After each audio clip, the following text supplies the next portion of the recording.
Well, thanks everybody. Welcome to our webinar today. You might still hear some dings in the background because people are going to be hopping on a little bit later, but we're going to go ahead and get started. This is recorded and we will be sending out the recording afterwards. Shout out to Jane, who's also on this call. He'll be doing that for us.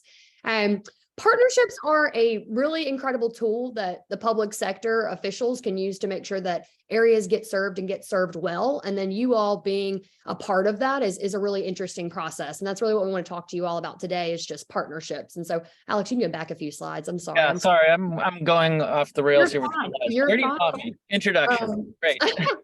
But I just want to say the people that are going to be on here today, myself, I'm Anderson Clayton. I'm coming to y'all from Roxborough, North Carolina, which is a tiny town. It is not Appalachia, but I went to school at Appalachian State University, so I claim Appalachia pretty hard. But we're really excited. The organization, Rural Innovation Strategies, or Center on Rural Innovation, as we're also called sometimes. But both of those two, we're really excited to be on here. Alex Kelly, who's the head of broadband consulting, and we also have Curtis Hansen with us, who is broadband for ARC. So. And thank you to all my late birds for hopping on, proving my point of the dings that y'all will continue to hear for a little bit, probably. Alex, you can flip the slide though. Cool. We're going to be talking a little bit about partnership process, the partnership considerations, and the RFP process today with you all. The partnership process, really what we're looking at is what we're going to be talking about is first how to think through what roles and responsibilities the public sector and their private sector partners should have in an arrangement that works best for the community. Because we know that with the phrase partnership, we want to make sure that everywhere gets service and gets serviced appropriately and equitably, honestly. Second, we're going to spend a lot of time talking about risk and how to share that in a partnership. What does it mean to have a balanced partnership? And what does it mean to be contributing more to the partnership from a financial risk perspective? And then what are the upsides or the benefits that you should have in access to, or some would say in exchange for the risk that you may be carrying from a partnership? And then lastly, we're going to talk about, some of the different flavors of partnerships, what are possible with partnerships. And Alex is going to lead us through that because he has a lot of experience with walking folks through it. So next slide, Alex. First, though, I want to talk to you all about, why partnerships are really important to begin with, and also why public entity and involvement means that is a measure of success for the community in this. And when the public sector decides to participate in broadband expansion, it almost always happens in partnership with private companies in some form or another. Whether that's a major partnership with a major ISP, or even if it's a municipally owned and operated network, you'll still be hiring and partnering with private sector vendors to do certain tasks. And so the point of a partnership and the point of bringing both the public and private sector together is that the private sector is meant to really do what they do best: experience running a network and providing customer service, experience providing internet service, while the public sector involvement is really to make sure that the deployment and solution in a community meets the needs of that community. And that's what we're all about, right? Is making sure that everyone gets service at their home. So together in partnership, public and private entities can close the market gap in broadband by leveraging the experiences of the private sector, but also the community knowledge of the public sector too. Flip the slide, Alex, sorry. One way to think about partnerships, and probably the most intuitive way for all of you on this call, is to think about who does what. And there are a number of different roles that you need to build to build and run and deploy a broadband network, including all of those that are listed on the right there. Many of those roles are often better taken on by the private sector who have done it before, but not always. Some of the states within the ARC region, including mine in North Carolina, has a ban against municipality-owned broadband right now. And so what we're talking about when we're thinking about where people might be limited in what they can do with broadband access and also partnerships is something to consider throughout when you're thinking through these. And so just kind of a note on that right there, but not always, but most of the time, the private sector is the one that's been doing this for the longest. And so they are the better opportunity to be taking it on. There are some clear examples, though, of where the public sector has taken on all of these roles. Wilson, North Carolina, being a great example of them that does have their own municipal broadband network. But if you think about what it would mean to cover the financing and construction and operation and maintenance, project management, the marketing, and oftentimes the public sector just doesn't have the capacity to do all of that. So a partnership really does make sense at the end of the day. Alex, next slide, sorry. Obviously, those agreements, the actual partnership agreements, include much more than just who does what. And I think that's really important for all of us to note on this. It's also including the financial arrangements, who contributes capital to the project, and what are the terms of that financial arrangement. It includes service and terms or service terms and types of values that are important to keep paying attention to, because ultimately they have the biggest impact on the end user. And that's what we're really trying to change about broadband going forward, is the fact that it's not just about having service, it's about, is it affordable? It's about, can somebody reach it everywhere in their community? And so you have to be thinking about what's the end user experience going to be with any provider that, or any partnership that we're entering into. And those are things like, does the contract say it has to cover the last mile? Does it have to cover everybody in that jurisdiction? Are there rules around whether or not it's net neutral or not? Are there rules around data caps and privacy? And, where does the customer service reps based? Are they local to the area or are they not? And these are all things to consider when you're looking at partnership arrangements and trying to really figure out who's the best partner for you.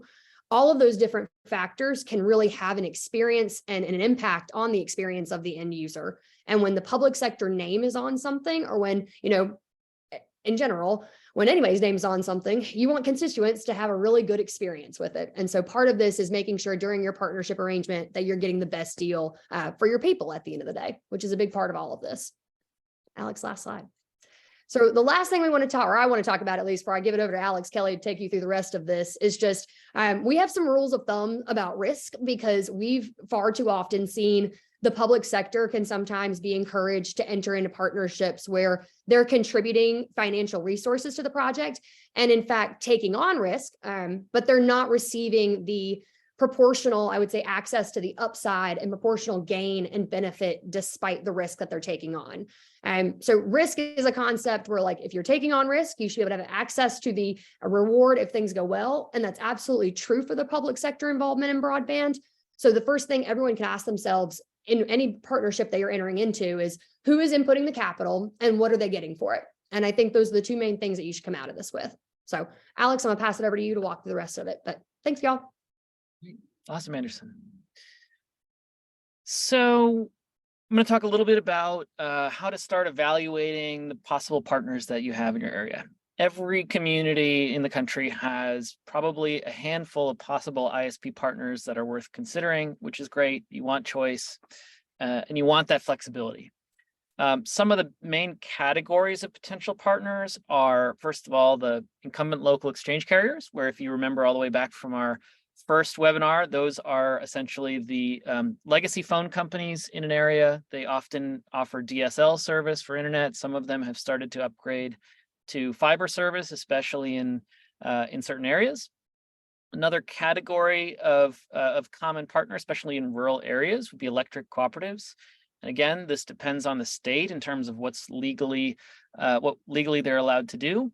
You could throw muni electrics into this category as well, but given that they're very prevalent in rural areas, especially in certain states, and own infrastructure and are used to serving the community and don't have the same profit motive as a fully publicly owned company, it's often a good choice to consider.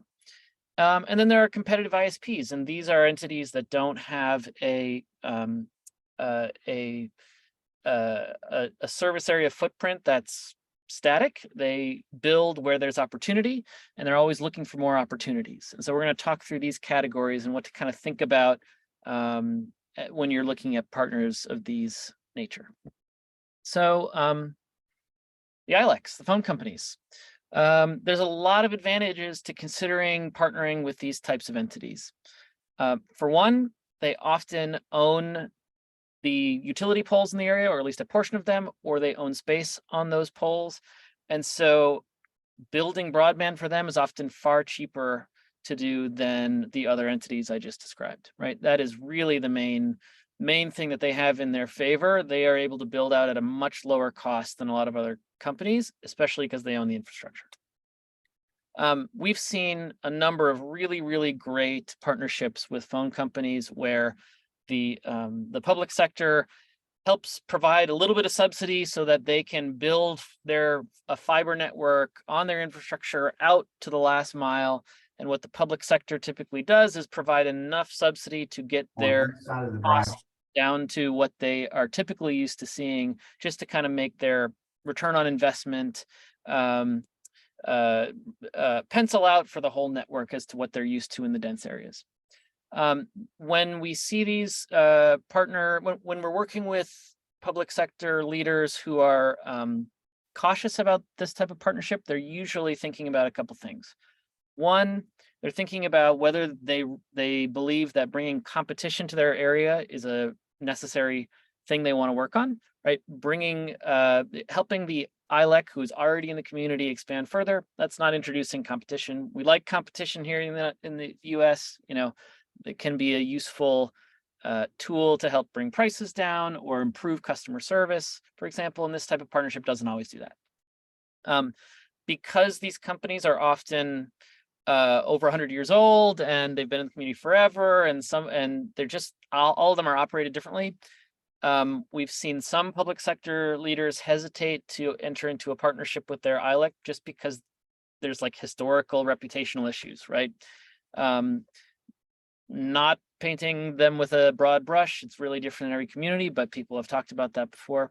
I think the last thing is just that they typically like to only operate in their designated ILEC footprint. So if you have a county that needs service across the whole area, and you know, the ILEC that you want to work with only covers a portion of the county, typically they're not going to be willing to build infrastructure outside of their footprint because, again, they don't own infrastructure outside of their footprint, and therefore it'd be much more expensive for them. Working with electric co-op, also very interesting because they typically also own infrastructure.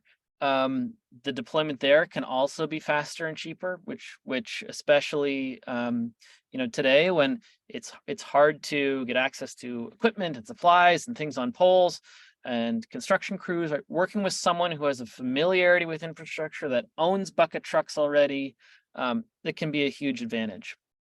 Another advantage to working with electric co-ops is that they are used to this commitment to serve all their customers, and they're not fully profit motivated. So typically they start from a premise of, we're going to build this to everyone if we're going to build it to one person. And that just gets you farther faster with having a partner with that type of mindset. And lastly, a benefit to working with electric co-op is often they score better on grant programs. Not always, and depends on the program, but that can increase the likelihood that you can secure funding just because they can score higher. Where we've seen electric co-ops hesitate to deploy or run into challenges, a couple things. For one, electric co-ops are typically slow-moving and very stable entities that have been doing the same thing for, again, decades. And so there can be some inertia and hesitancy to take on a whole new line of business. And the other thing, as with the ILECs, is that they typically will not be interested in operating outside of their typical electric utility footprint. And so if you have again, somebody in part of your community, but not throughout the community, they might not be willing to build broadband out beyond their infrastructure. Last partner to discuss is these private ISPs, and this is kind of a big category. I would put the typical cable companies that everyone knows, household names in this category, Comcast and Charters. I would put some of the new startup ISPs in this category, whether it's a big one like Google Fiber or small ones in the Appalachian region like Ziply or ETT from Kentucky. So the advantages to working with entities like this is they are always looking for new opportunities for expansion. And so they have internal infrastructure and an internal mindset to evaluate an opportunity efficiently and quickly and pursue it if it fits within their ROI expectations, for example. The other advantage, they don't have any geographic constraints, right? They are used to building on other people's poles, building on other people's infrastructure, expanding where it makes sense. And so they can be quite nimble and flexible in that regard. Because they typically don't own their own utility pole infrastructure or other major infrastructure like that, they are typically the most expensive option when you are looking at how much per mile is this going to cost.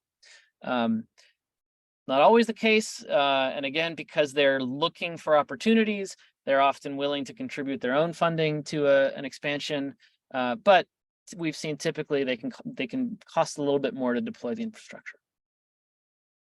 One really important partnership concern that was brought up at a previous webinar that we wanted to talk about is, what about conflicts around infrastructure ownership? It is very, very common, and Curtis, you may have stuff to add to this, that a grant program or a funding program requests that the recipient be a public sector entity and that they own the infrastructure, but a lot of partners would prefer not to operate someone else's infrastructure. They prefer to operate their own infrastructure. So how do you get around that conflict? So we wanted to put a slide about this and have a few thoughts, because there's several things that you can think about and you can try to get around this kind of challenge. One, which I believe we did talk about a couple sessions ago, is the indefeasible rights of use arrangement, otherwise known as an IRU, which grants exclusive rights over a long period to a certain entity to operate on that infrastructure. And the goal here is to create very, very predictable conditions so that the entity has full confidence that investments they make in a region, whether that's hiring people, bringing bucket trucks to the area, setting up a base of operations, the customers that they're going to go after and pursue, and the marketing they're going to do, right? They want to make sure that all of that investment they're going to make is going to be there for the long term, which is why this IRU structure can help them overcome their hesitancy to operate on someone else's network. You can do it. You can have that kind of predictability via other types of arrangements too. Sometimes they'll be willing to do something similar with a shorter term arrangement, but that has really predictable auto renewal terms, so that they know as long as we don't mess up, we're going to be able to keep operating in this community for a long time. There are also kind of lease to own arrangements that are worth thinking about. Again, it really depends on the grant program as to what is allowed or encouraged, but a lease to own arrangement would be one where a public entity, say, bonds for infrastructure, they pay for it, they own it, they hire someone else to operate over it. During that period of operation, the private entity pays the bond back on behalf of the community with a little, maybe even with a little extra on top. And the agreement is that once it's paid off, the ownership transfers to that private entity, right? So that again gives them that long-term predictability that they're going to be able to operate the infrastructure as though they own it, in effect, and that as long as things go well, they're going to be able to be there for the long term. But again, you have to really be cognizant of what the funding you're pursuing allows in this regard. Anybody want to chime in on this slide? Because I know it's a topic we've discussed before. I do.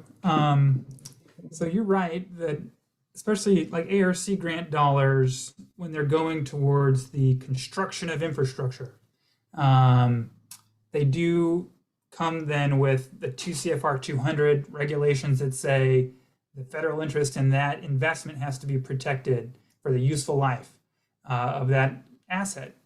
And so these are some approaches that would help the grantee fully retain ownership and for the private partner to operate. Ryan Collins called out in the chat that Ohio, in their administration of some ARC grants in the state, are working through some other creative approaches that would actually leave ownership of the asset that's being built with the ISP. And just giving the protection in a contract form, the protection remains with the grantee for the useful life of the asset instead. So that's an interesting approach. There are other ideas though, and I don't know if this is a good time or if we want to wait till the end to talk about ideas to different approaches and kind of people's feedback. The IRU here, I think the way it's structured on the slide, we're talking about what I would call an outbound IRU. So that would be grantee retains ownership of the asset and they give exclusive use of that asset to the private entity. I think there's also an opportunity for an inbound IRU where the ISP could own the asset and the grantee owns exclusive use to some portion of the asset. And that would look like, if there's a 144 count fiber bundle. Maybe there's a few fibers in there. The feedback from Ryan. Apparently not that interesting. I know, Ryan, maybe you can hop on and talk a little bit about Ohio's journey as well, but they're doing one of the larger ISPs. Oh, go ahead. My response was to somebody in the chat talked about that lean option. And so I was letting them know that's where we started, and that's what got us into this creative approach that we're trying right now. Yeah, and I've seen leans work well for smaller ISPs. I think it's the larger ISPs that start to have issue with having that legal cloud over their asset and like that. And that's where I think you see more of these creative options. And so Ohio right now is working on developing effectively a really powerful contract that the ISP would sign that gives the grantee some power over that asset for its useful life without deploying a lien.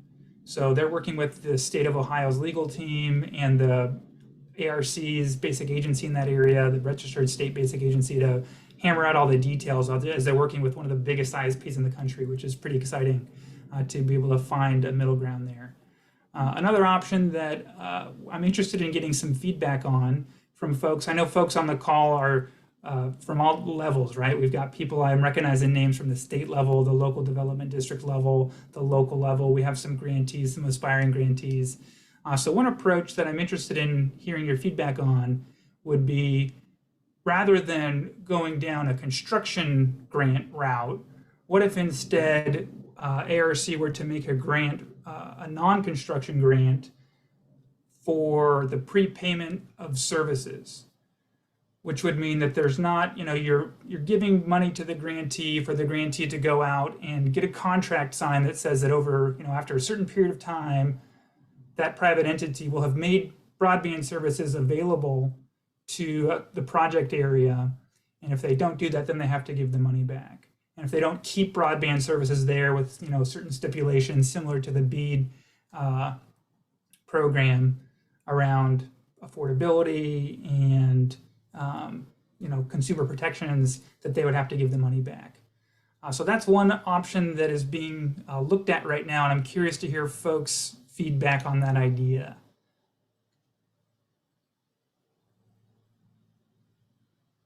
Marla likes it. Good. Any other feedback? I mean, I think it would be a new idea, as at least for ARC. I think we have one grantee that's gone down this path so far, but it was like a school. It was like a single location grantee, where this would be for communities. Anderson loves it. Okay, excellent. So the agreement would be with, so the enforcement would lie with the ARC, right? I mean, everyone I'm sure knows this on the call, but the ISPs are much more likely to comply and not fight some of this stuff as hard or as effectively if they're fighting a bigger entity. If the municipality is the one that's in charge of trying to claw the money back, that's a much less ideal situation than if it's a bigger entity that has more lawyers, basically. Yeah, and that is the tricky balance, right? Because the contract would be with the grantee, it would be with the local entity, but by the nature of these funds being federal, there's an implied federal interest backing those dollars. So it is, those are the details that have yet to be hammered out. Yeah. Okay, and I saw Scott, one of our grantees, Scott Kramer, looking into a clawback clause as well. Just finding ways to give grantees some protection over that investment. I see Kurt has a hand.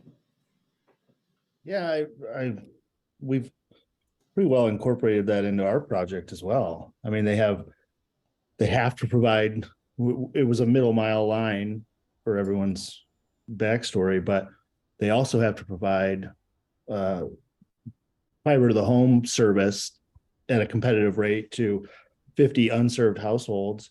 And they have to offer, regardless of I forget what the program is, Curtis, the one that we tried to Affordable Connectivity Program, yeah. That whether that program exists or not, they still have to offer it at that income-based sliding scales. So they're fully under contract, and I don't need it. In our case, we, the EDO, we have ownership of this line for 24 years, and they have an IRU, the ISP does. All I got to do is revoke that contract. So they're matching $3 million plus into this bigger project. But the last thing they want to do is lose half of their line. Yeah. Yeah. After all their money that went into this project as well. So I don't think in our case, we don't need a team of lawyers. I just cancel the contract. Yeah. Yeah. I love that partnership up there in Ithaca. Well, just north of Ithaca, right? I can never say the name of it. Cuyahoga. Northern Tompkins County, New York. Northern Tompkins County. Nobody knows where that is. Ithaca is what you need to know. Yeah, thanks for sharing, Kurt. That's very interesting. I think the other takeaway here is that these contracts can be really, really creative. Like, we're talking about some of the more standard or high level stuff, but there's almost no challenge that you can't solve via contract if you pay lawyers enough and you think about it hard enough. All right, I'm gonna keep going unless anyone has any other comments. Cool. Okay. What to look for in a partner. This should be fairly familiar stuff for anyone who's done procurement type activities before, but proven track record, familiarity with the community, talk to their references, figure out what they've done, where they've done it, how it went. You want someone who's philosophically aligned with you so that you don't have friction about how you intend to collectively meet the community's needs, right? So you want them committed to solving the broadband gaps for the whole area for the long term. Super important. You want to find someone that can manage all the roles that you need them to manage. It gets harder and harder when you piecemeal things together to hire somebody for the design, somebody for the construction, somebody for the operations. That handoff costs get pretty tricky there, and you can get vendors blaming each other for things. Like if it generally goes much smoother if you can find someone to do all the roles that you need. Commitment to meeting the needs of the community we talked about. And then lastly, as Anderson was talking about, a reasonable approach to risk sharing and risk management. So what that does not mean is that the public sector supplies all the funding and is on the hook for all the risk, but doesn't get commensurate benefits from that. Equally important is being a good partner from your side of things, because at the moment there is opportunity everywhere to go after grants and build in certain areas. And so it is completely true that ISPs are getting inundated with different requests and questions, and they will go where they feel the least friction too. So what to keep in mind when you're trying to kind of court a partner or multiple partners, what overall responsiveness, believe it or not, responding to emails promptly really does matter. Commitment of capital to ensure project ROI, super important. Unfortunately, it's hard to get private entities to do things at a return on investment to them that isn't in line with what they expect or their shareholders expect. So, that's kind of table stakes in this type of work. They'll want to see potentially your ability to be a partner in data collection, partner in fundraising, grant writing, securing letters of support, certain things that are really, really helpful to have enthusiastic public sector partner in pulling together. There's some other things. This is a short list. We could go a lot longer, but willingness to use compatible systems and things that they're used to. Willingness to help build a network that they're used to running, right? Not change the network architecture on them so that they can be efficient with it. They're going to want help facilitating deployment as much as possible, whether that's permitting and right-of-way support or beyond.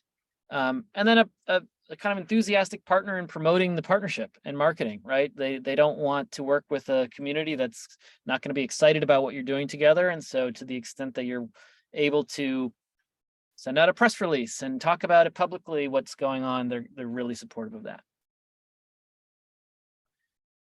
So talk a little bit about the RFP process. Again, this might be familiar to most of you, but you know, especially if you are committing capital to a project, usually you have to use procurement rules. So it's just generally good practice as well to facilitate competition and make sure you're comparing apples to apples by getting potential partners to answer the same questions. You can compare what they're offering. Some of the biggest mistakes we see involve putting out an RFP too early without clearly demonstrating that you're committed to actually following through with it. You know, again, in a target-rich environment for ISPs, you aren't clear in the RFP that you've got funding, that you're ready to deploy, you're committed to doing it, right? You're gonna have diminished responses. And then it's just important to recognize that a lot of negotiation still happens after the RFP responses are in. Again, just kind of like the way that contracts can be creative to get around problems, the RFP process can be creative too, right? You can invite respondents to propose a lease structure. You can set out your guardrails and say, we would like you to propose what your lease framework is within these guardrails. You know, you can have an RFP that allows people to bid on a full area or portions of an area with the understanding that you may award portions of the area to different ISPs. You can suggest trades for services. You can suggest any number of things in the RFP process. And so it's interesting to see multiple flavors of what other people have done and do a little bit of research so you understand the full scope of how creative other entities have been. And we're happy to help with that. If you want to reach out to us afterwards, we're happy to share some RFPs we've seen or some more specifics on this. Quickly, a couple of pitfalls that we've seen just to be aware of. Number one, going into an RFP or partnership procurement process, it's important to know what types of entities are going to be interested in what you're offering. We've seen RFPs go out that don't get any responses because generally, you know, there's a lot of noise out there. There's a lot of RFPs out there. And unless you really have a targeted idea of what you're offering and who's likely to be interested, you might run into a challenge where, you know, you don't send it to the right entities to respond, or you're asking for too much for too little money, or some other kind of issue there.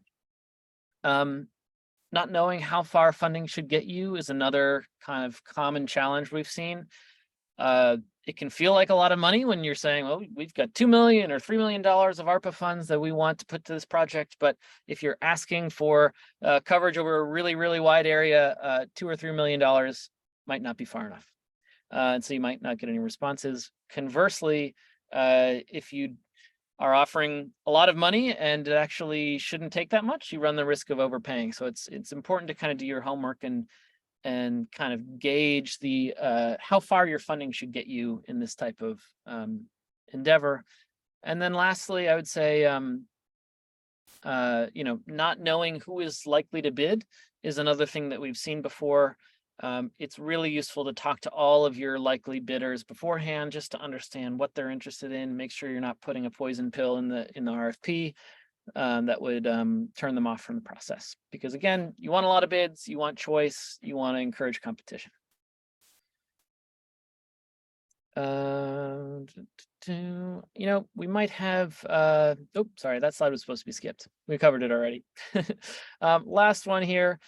Using ARPA funding for network expansion. We talk about this sometimes because it's common. I would say we might retire this slide in the coming months because more and more people's ARPA funding has been allocated. But just a quick slide to say a lot of what we've seen in the past year when a municipality has funding they want to put towards it, it comes from the ARPA funding. And there's a number of partnerships you can kind of achieve or pursue with the amount of ARPA funding that your town or county has. simple terms, doesn't involve a bunch of risk, but can be very effective. So usually what you see here is an entity offering a certain amount of money to help someone extend their network beyond what they would ordinarily do with their own capital.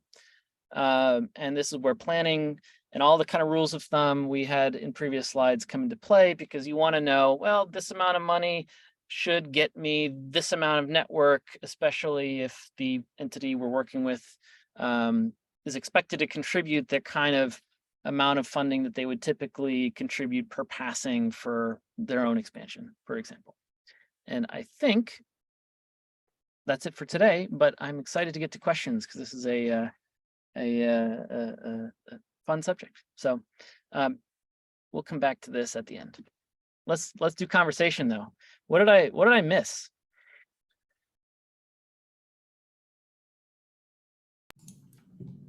Yeah, Marla, the RFI before the RFP is a great strategy. Can I put you on the spot and ask you talk a little bit about how that went, and did it work? It did. It really did. We're the local EDO for Tuscarawas County, and I always say that I know a lot about economic development, and I don't know a lot about economic development. So we dip our toes in everything. So when we started the program, the Ohio Broadband has an accelerator program that we went through, and their recommendation was to do an RFI.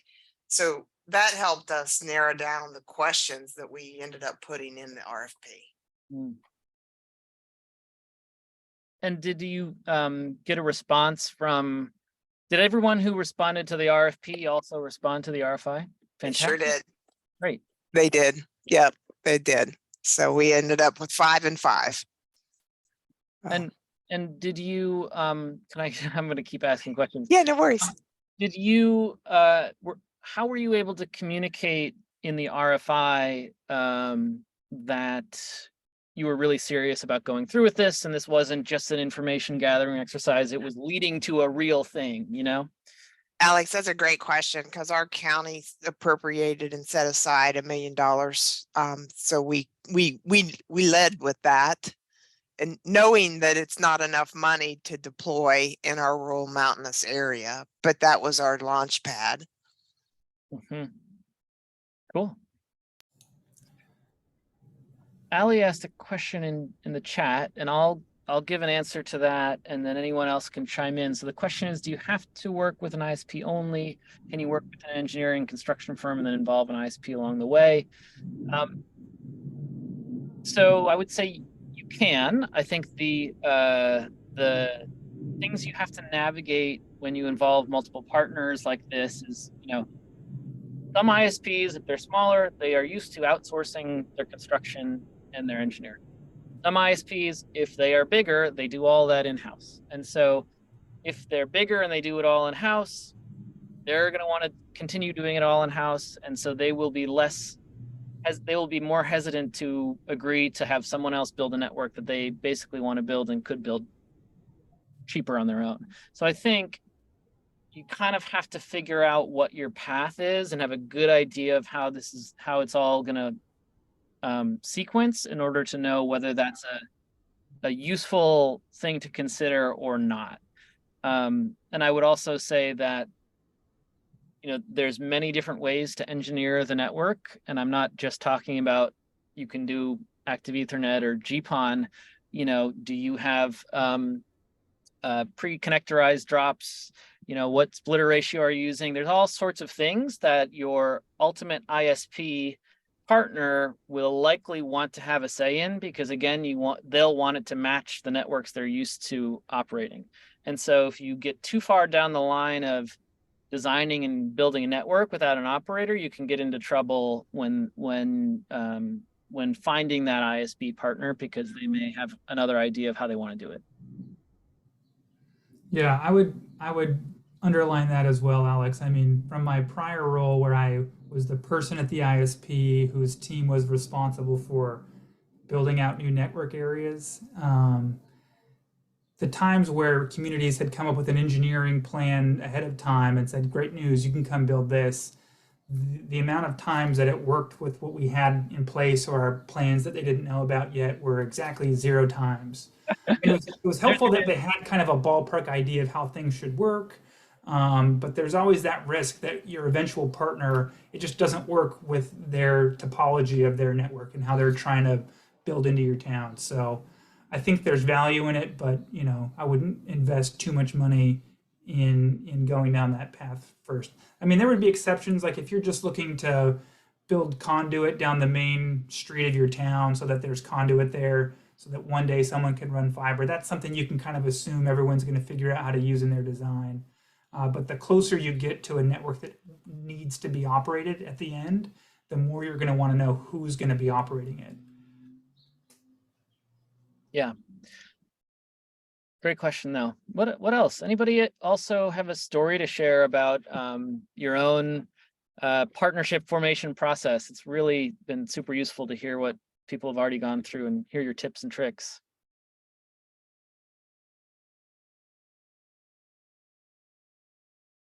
I still struggle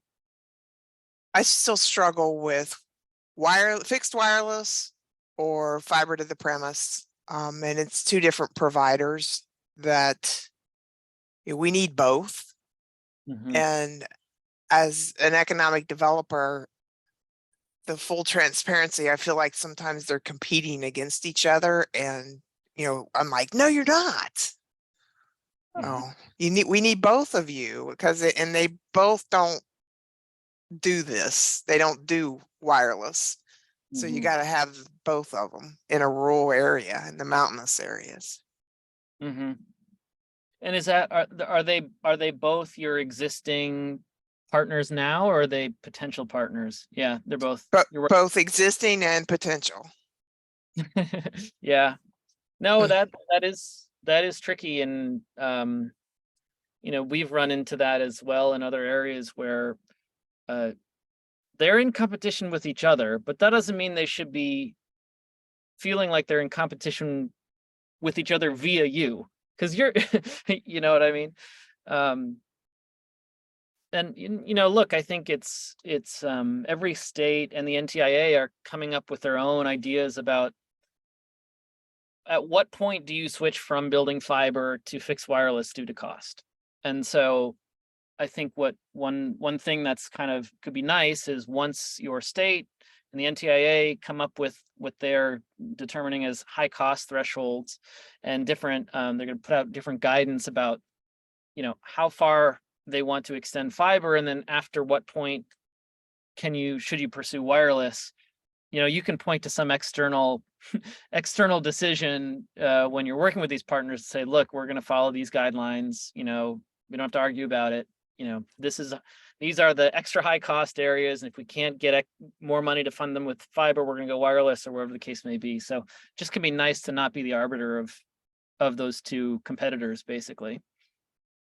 Yeah, Alex, you nailed it. But right now, with all the grants coming through the queue, I don't think that's going to be in place. So I love to, Kurt, we can talk offline. I'd love to see how you're doing your clawback there and figure that one out to maybe work around.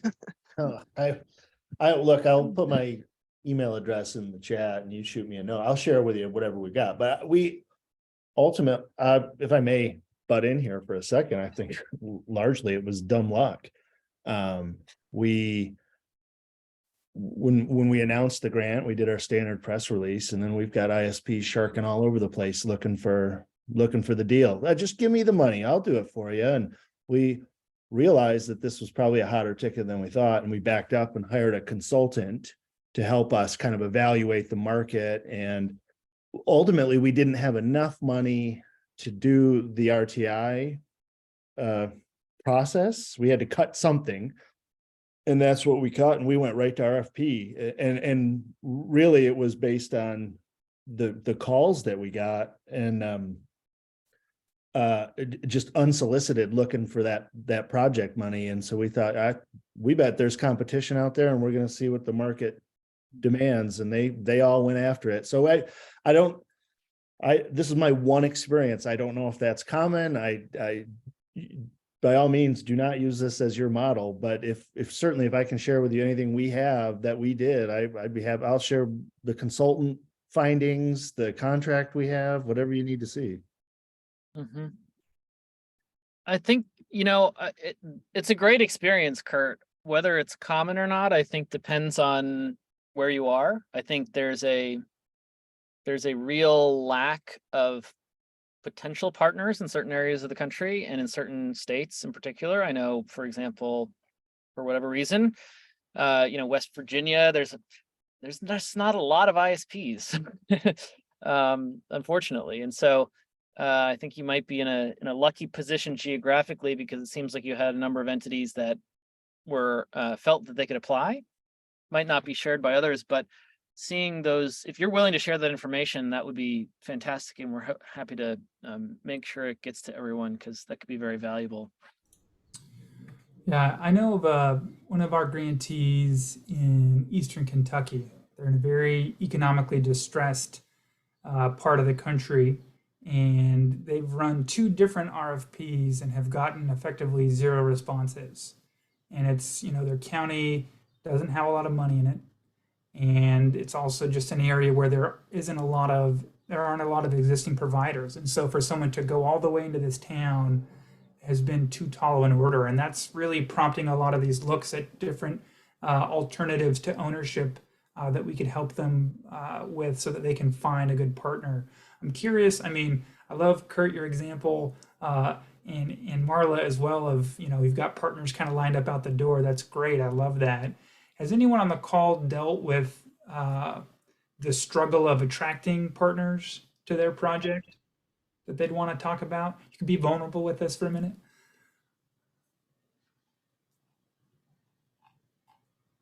If not, I guess that's great news, but I just thought it might be interesting.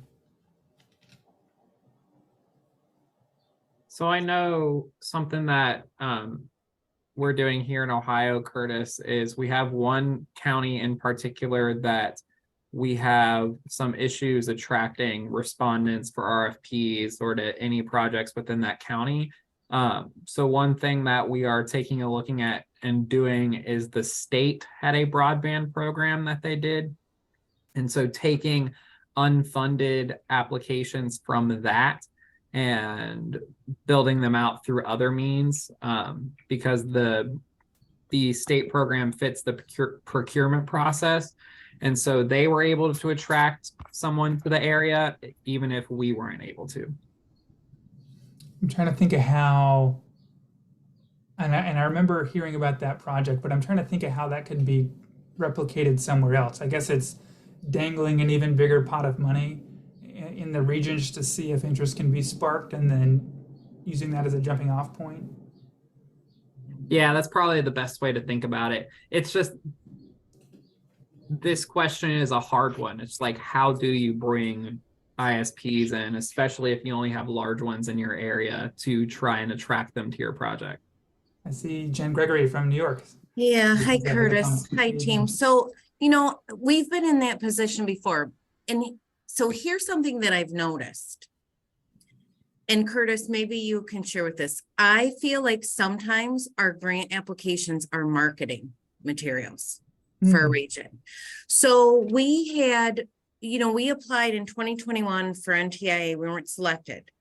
One of our areas was awarded a USDA grant for a wireless, because it was before all the BEAD money started, all that development talking about fiber.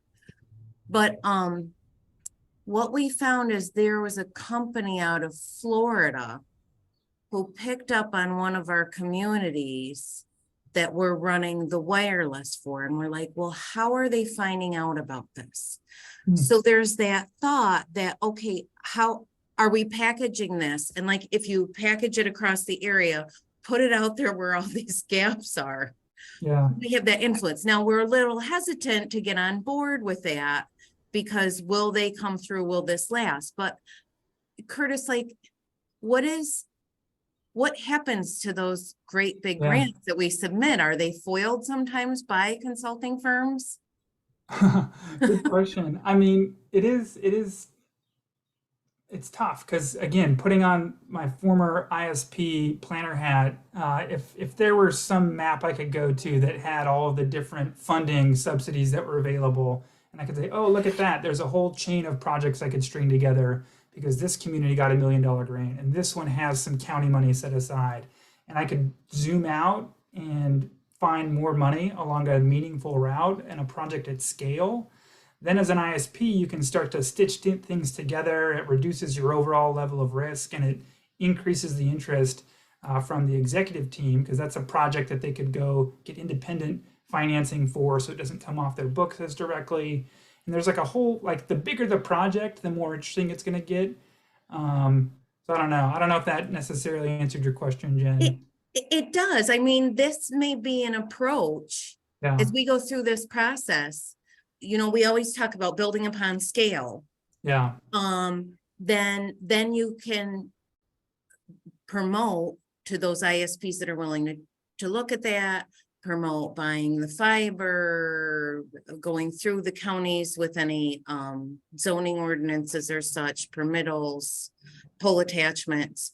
So I don't know. I mean, that might be something we look at in the next few years. Because like Jen works up in the Southern Tier 8 group of counties up there in the southern tier of New York. That's starting to get to the scale where if everyone all at once threw their money on the table and said, we want someone to work with us, there's a chance that that brings in more meaningful partners. I'm curious if Scott Kramer wants to chime in. Scott, I know with the CEDACOG project, 4 counties got together and they each put a project in a pot. I think the trick there, though, was that they ran their own RFPs, which was a bummer. Because then I think they each picked a partner and they've all been kind of fighting their own battles. But I think that there's strength in numbers when you're bringing together local communities. And here's Scott. Thanks for letting me pull you in. Yeah, no problem. Yeah, actually we did. It was a central RFP. So we did an RFP including all 4 of the project areas. So it was a single RFP. But each county got to select their potential awardee for their project area. So yeah, it was a heavy lift. It's still proving to be quite a heavy lift due to the fact that we have ARC money, which isn't the problem. But then we decided, hey, let's get some more money and we'll use Pennsylvania RAC-P funds. Yeah, don't do that. That's one of the lessons learned. Yeah, don't use RAC-P funds because it just opened us up to a whole slew of state regulations that we are still negotiating through. Scott, do you think there was any chance, like if you could turn back time, do you think there would be different outcomes if the counties had banded together and done a unified RFP and a unified vendor selection? Honestly, I don't know if we could have accomplished having a unified RFP. I guess it's like each county ran into its own different project issue, right? And I don't know if you're familiar with Pennsylvania, the demographic and even the topography of these different counties, the project areas, the approach that we had to take for them is completely different in one county than it is in the other. So 3 of the counties are fiber and one of them's fixed wireless. So it was a pretty substantial lift. Yeah, it's been a bear of a project, but making progress still. So slowly but surely. Yeah.